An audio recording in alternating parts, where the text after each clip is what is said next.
Nou goed, deesdae ry ek nogal baie na Orania toe, want daar's van my kinders wat nou daarso werksaam is. En as 'n mens nou daar na Orania toe ry, dan ry 'n mens deur Koffiefontein. Nou daar's iets merkwaardigs in hierdie Koffiefontein gebeur, hierso in die Tweede Wêreldoorlog. Nou hierdie klein dorpie,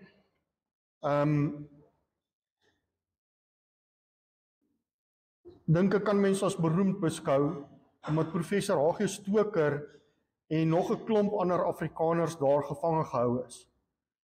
Nou, 'n mens moet nou dink dat daardie tyd toe professor Stoker nou daar gevange gehou is, toe was Europa in 'n groot oorlog betrokke. En wat gebeur het is die middelste gedeelte is waar Nazi-Duitsland was en die fasistiese Italië, en hulle het 'n vennootskap met mekaar gehad en hulle het toe die ander gedeeltes rondom daai twee lande het hulle ingeneem. En dit het selfs begin lyk of hulle Rusland kan oorneem. Julle kan sien hierso aan die regterkant het hulle al groot dele van Rusland het hulle eintlik al oorgeneem.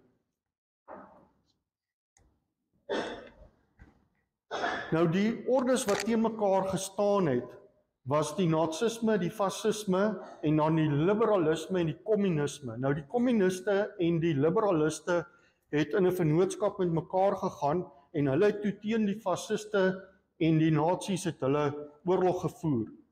En dan ons is dan nou hier in die suidpunt van Afrika, is ons met die Calvinisme besig wat die Bybelse wêreldbeskouing is. En dit is wat professor Spoelstra nou gedoen het. Hy het gegaan en hy die Calvinisme gaan vergelyk met die ander ordes wat in mekaar met 'n botsing is. En dit uit mekaar uitgehaal en die eindresultaat was toe dat professor Stoker toe nou hierdie boekie uitgegee, die stryd om die ordes. En wat toe gebeur het is die regering van daai dag in 1941 was die Smitse regering en daardie regering was ons nou onderhoorig aan die Britte en die Britte was 'n liberale regering. Hulle het die liberalisme ondersteun. En professor Stoker het toe in hierdie boekie van hom het hy beide die liberalisme en die fascisme en die nazisme en die kommunisme het hy gekritiseer. Maar hy het uitgewys dat daar punte is wat 'n mens met hulle kan saamstem, maar daar ook punte is wat jy nie met hulle kan saamstem nie. Nou een van die aanhalings wat in hierdie boek van professor Stoker is, skryf hy, dan sê hy, nou onthou nou op daai oomblik was Holland ingeneem deur die nazi's. So hulle was onder die hiel van nazisme. Nou skryf hy 1941. By die Hollanders bestaan egter die gevaar dat hulle die nasionaal-sosialistiese ewels gaan ooracsentueer en sy waarheidsmomente nie reg gryp nie, terwyl hulle die gevaar van die liberalisme ook in hulle land miskien nie ten volle sal besef nie.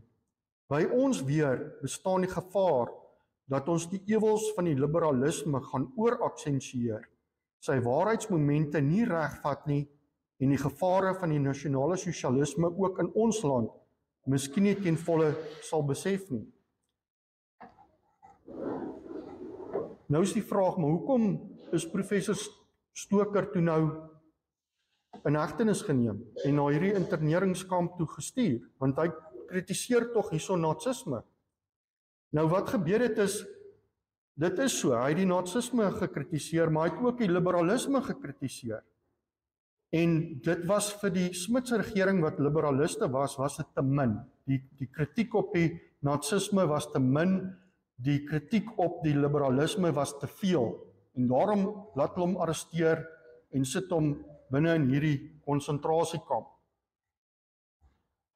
Nou hierdie is 'n foto van die sertifikate wat professor Stoker en van die ander professore wat saam met hulle daar in die interneringskamp was, wat hulle vir die mense daar uitgedeel het, want wat hulle toe sê is, ons is nou hier, ons is professore, ons moet die mense leer. So hulle leer toe die mense. En toe na die oorlog, toe hulle hierdie sertifikate aan daai 800 Afrikaners wat deelgeneem het, uitgedeel. So dit was daai tydstip En hierdie boekie wat ons het, is geweldig belangrik, want professor Stoker was 'n professor by die Potchefstroomse Universiteit vir Christelike Hoër Onderwys.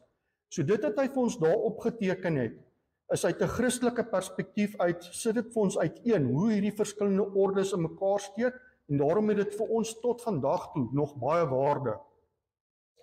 Nou, ek het vir julle gewys, wat was die ordes wat teen mekaar opgestaan het?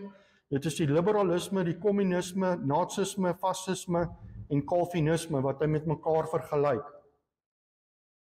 Nou, in die boekie wys professor Stoker dan ook vir ons mooi uit dat daai 4 wat nou die nazisme, liberalisme, kommunisme, fascisme, daai 4 is eintlik almal forme van humanisme en per definisie beteken dit dat dit dan nou ook anti-christelik is.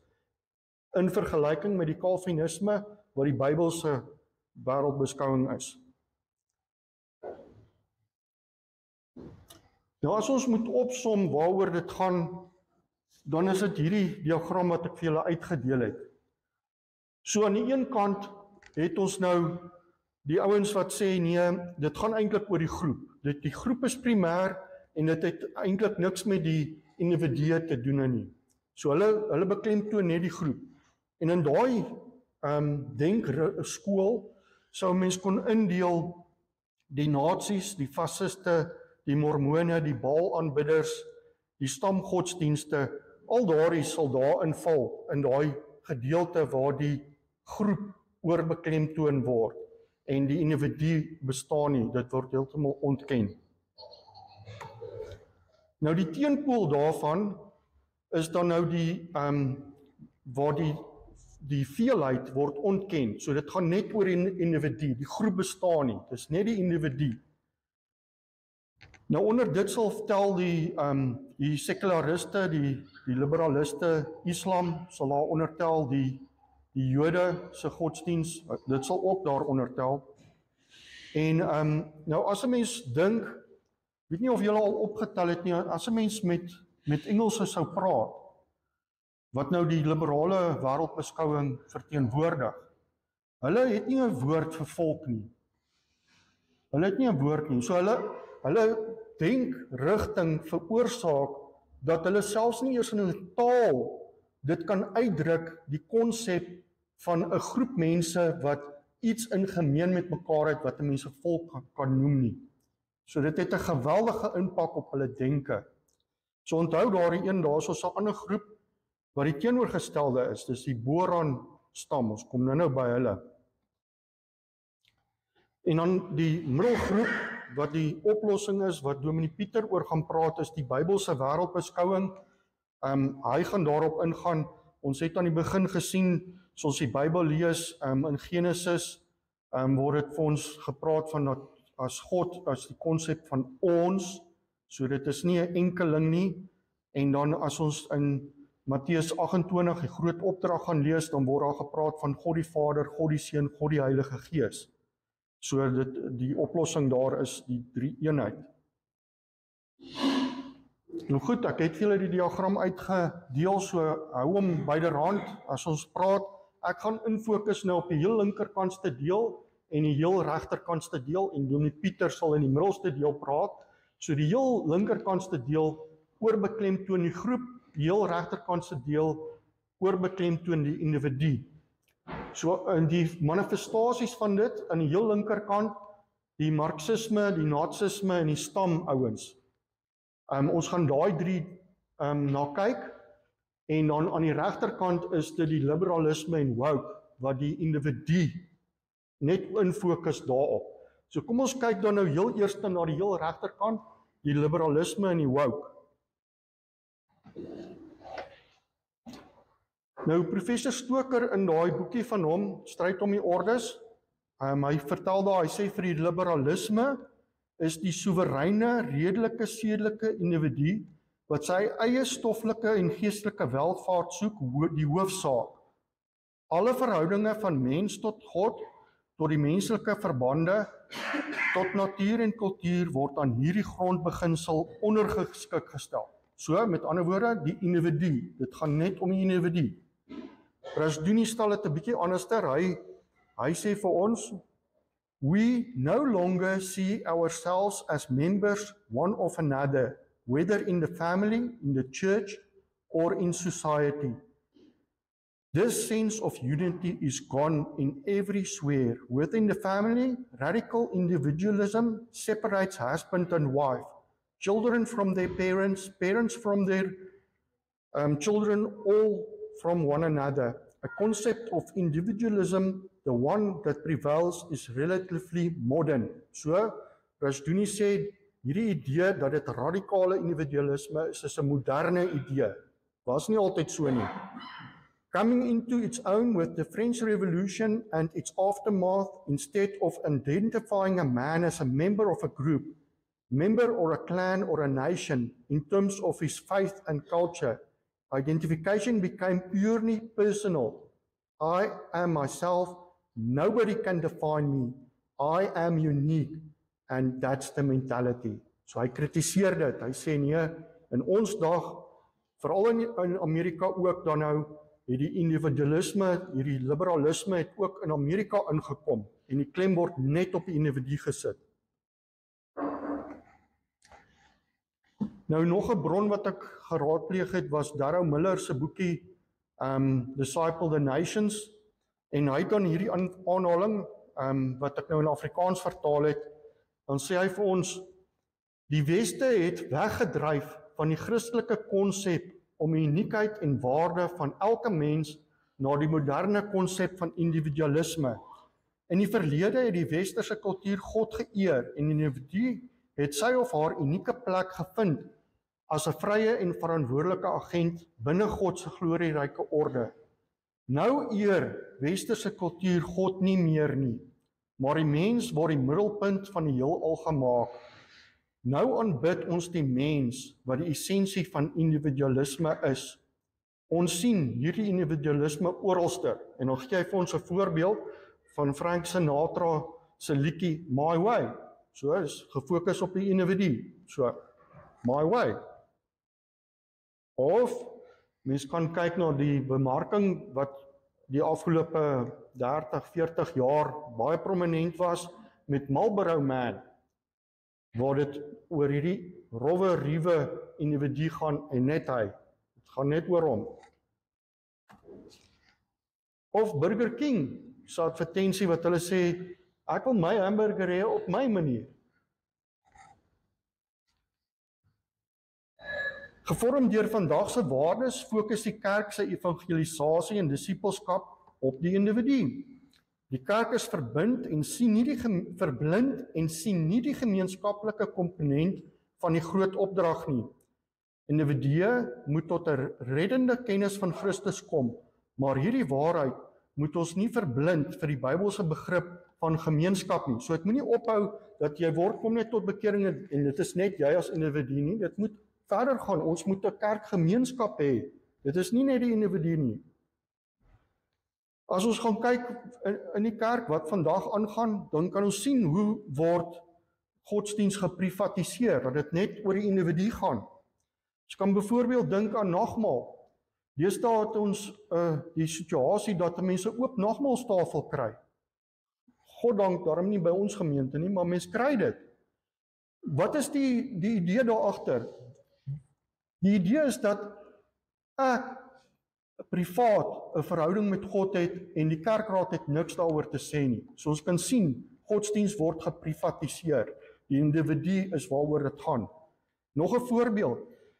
Ek het nou gesien, party van ons familie wat in Nederland is, dan kuier 'n mens daar by hulle, en dit het my verbaas, hoe individualisties dit is. Dan sal hulle aan die etenstafel sit, en elke lid sal afsonderlik tot God bid, stil, bid. Daar's geen gemeenskap nie, hulle bid nie gesamentlik tot God nie. Dis ook individualisme.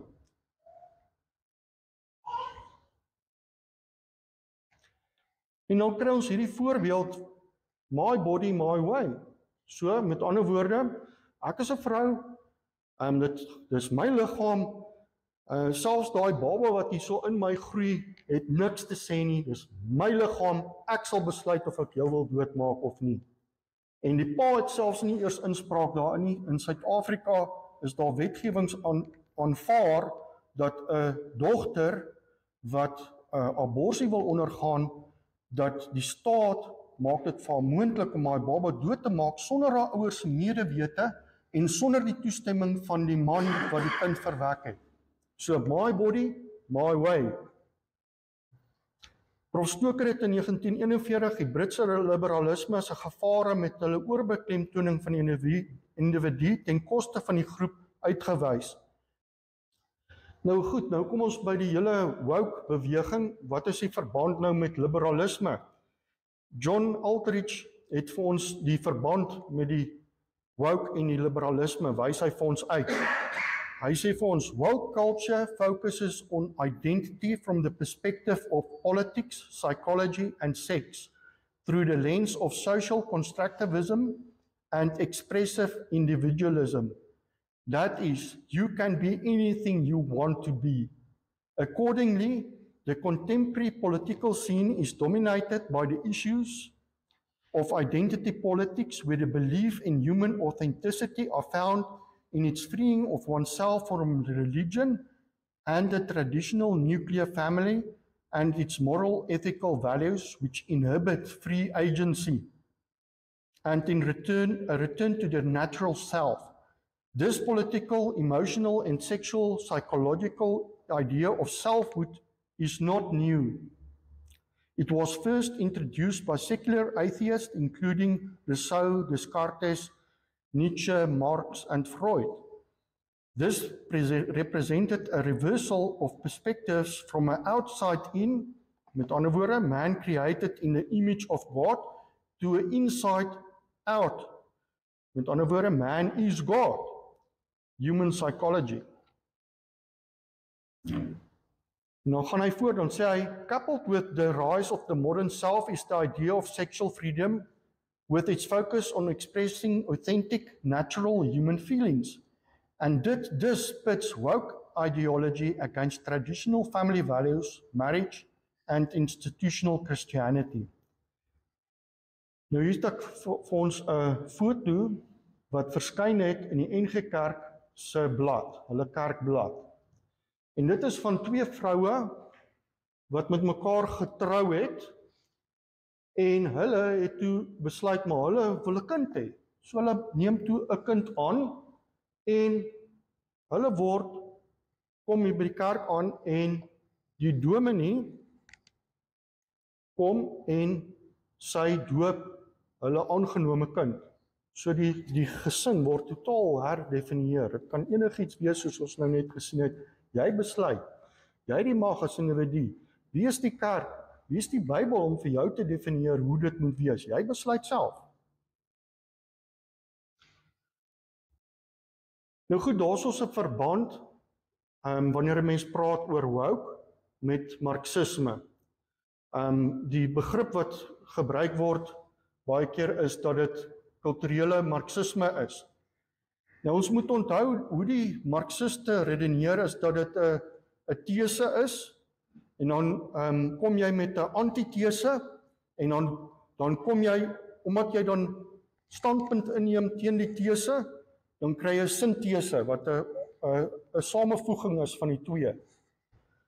Nou wat gebeur het is in die Sowjetunie waar die marxisme in 1917 aan bewind gekom het. Hulle het daar, onthou Rusland was 'n homogene land en so wat hulle gedoen het om die antithese daar te stel, is hulle die klasseverskille het hulle beklemtoon. En toe hulle daardeur het hulle reg gekry om 'n revolusie te kry en die land te kon oorneem. Maar dit het nie gewerk in die Weste nie. En toe daar so 'n klomp filosofe bymekaar gekom en hulle gesê, maar duidelik werk dit nie om die revolusie aan die gang te kry nie.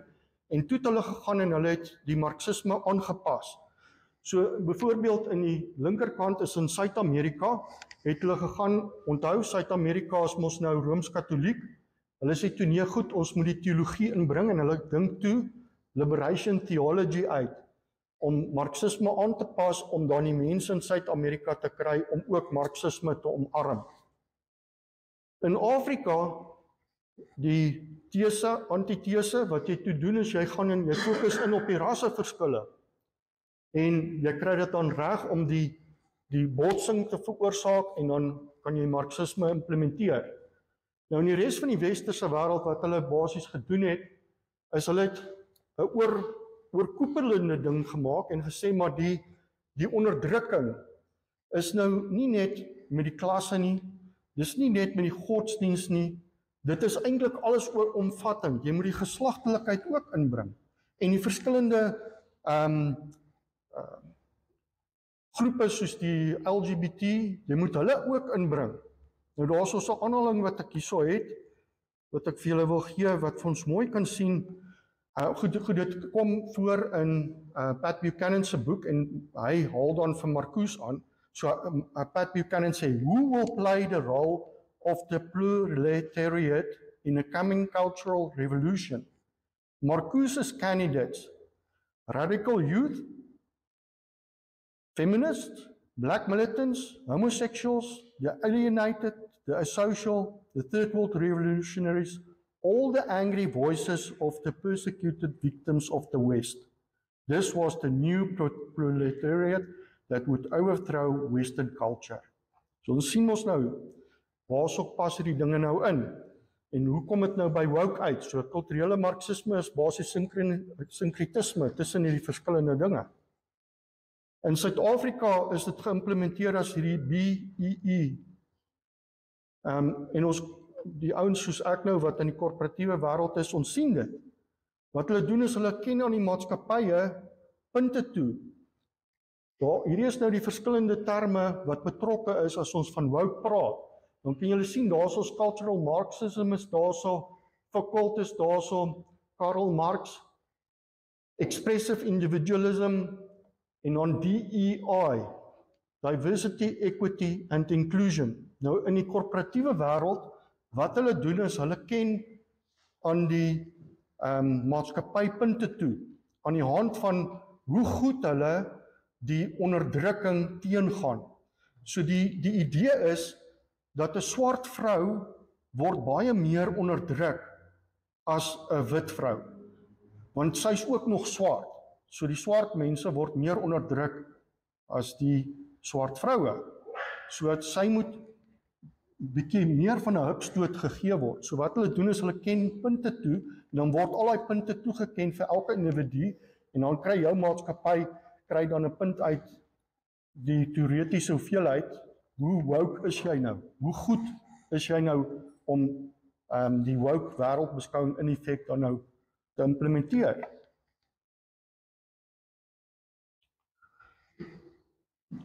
Goed, hier is nou 'n foto van babas wat in 'n fabriek vervaardig word.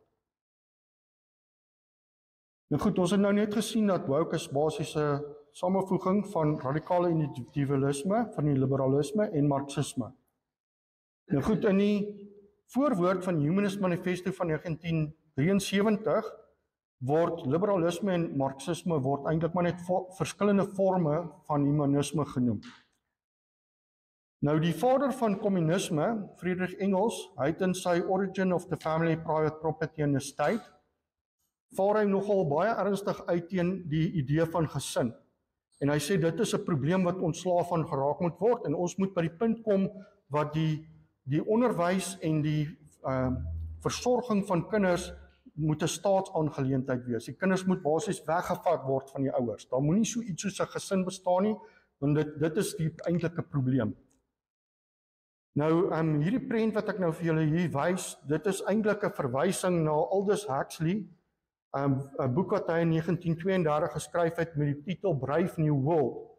En hy het die boek geskryf omdat hy die mense in die Britannia dan nou, dit is waar hy was, waar hy waarsku oor waar hulle liberale idees, nou goed, ek dink hy was self maar liberaal, maar hy het gekyk daarna die dinge wat gebeur en waar kan dit opeindig, en dan het hy nou hierdie boek geskryf as 'n waarskuwing. En in die boek verwys hy die heeltyd, die tema wat die heeltyd uitkom is everyone belongs to everyone. En wat in daai samelewing, utopiese, dystopiese samelewing wat hy nou skets, word die gesin bestaan nie. So, dit is net die rou individue wat daar is. Maar wat maak jy nou? Hoe gaan jy babas kry? Wel, jy doen fabrieke. Jy maak babas in fabrieke. En dan gesinne bestaan nie. Jy frons daarop om gesinne te hê. Maar kom ons kyk nou, hoe lyk dit vandag? Is ons nie eintlik al op pad daarna toe nie, né? As ons gaan kyk wat gebeur met die kinders, né? Die kinders, ons het nou hierdie Bella-wetgewing wat nou deurkom, né? Die kinders word op 'n al jonger stadium weggevat uit die ouerhuis uit, né? Voorheen was dit jy's op 6-7 jaar is jy verplig om skool toe te gaan. Word nou nog jonger. Jy moet in die kleuterskool, dan is jy verplig. Jy moet in die skool wees. Wat sê die Bella-wetgewing? Die Bella-wetgewing vat die ouers se gesag weg. Want dit is die staat wat eintlik na die kinders moet kyk. Ons wil nie so iets soos 'n gesin hê nie. En dan kry mens, daar is mense wat daar in ons woonbuurt woon, 'n vrou, 2 vroue wat saam bly, maar die een vrou het besluit, nee, sy wil 'n kind hê. Sy is homoseksueel, maar sy wil 'n kind hê. So wat, dis maklik. Jy gaan maar net na 'n fertiliteitskliniek toe, en jy kry donateer saad, en waar jy is swanger, as 'n individu. Jy hoef nie eens te trou nie. So ons is besig om die gesin totaal te vernietig. Dit is waarna ons op pad is. Dit is wat gebeur. En dan praat ons nie eens van die pogings om kunsmatige baarmoeders te vervaardig, sodat die LGBT ouens daarom ook 'n kind kan hê van hulle eie.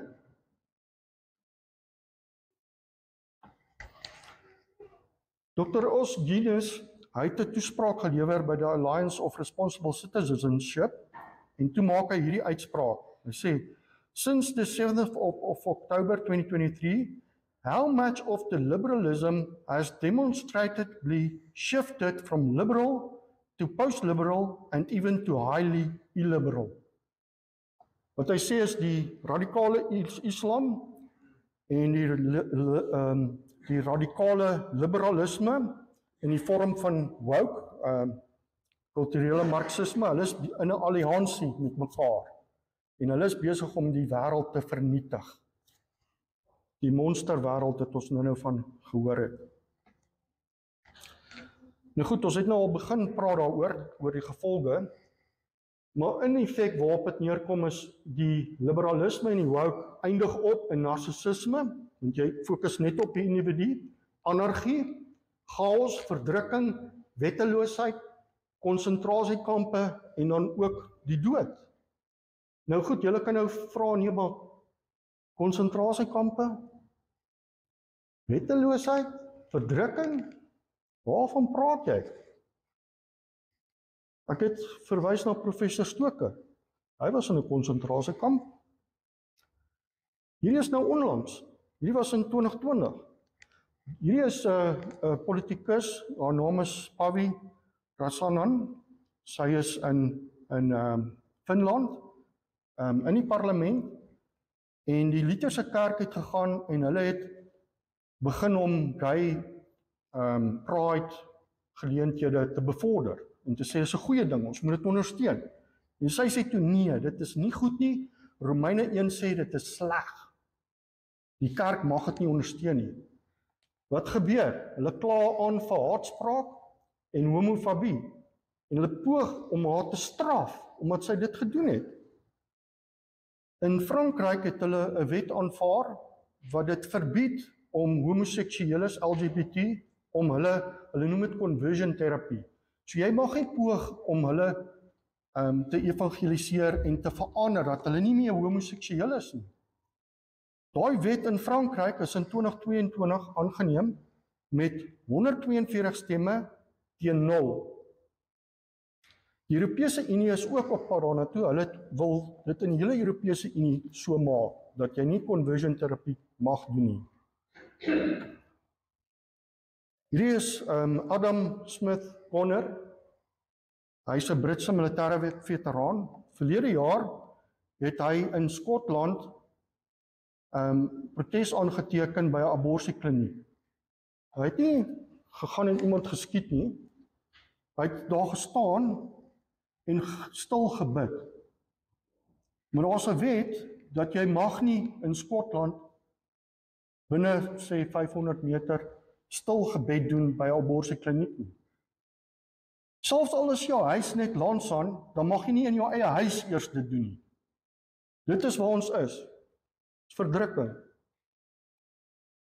Nog 'n ding is die abortus, daar's as mense na die Wêreldgesondheidsorganisasie 73 miljoen babas elke jaar. Dit is massamoord.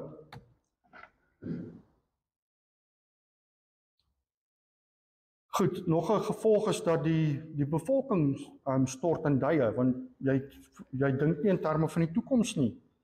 So hierso het ek 'n paar aanhalings op die einde Pat Buchanan vra, maar wat is dit wat dit veroorsaak? Hoekom stort die bevolking in duie?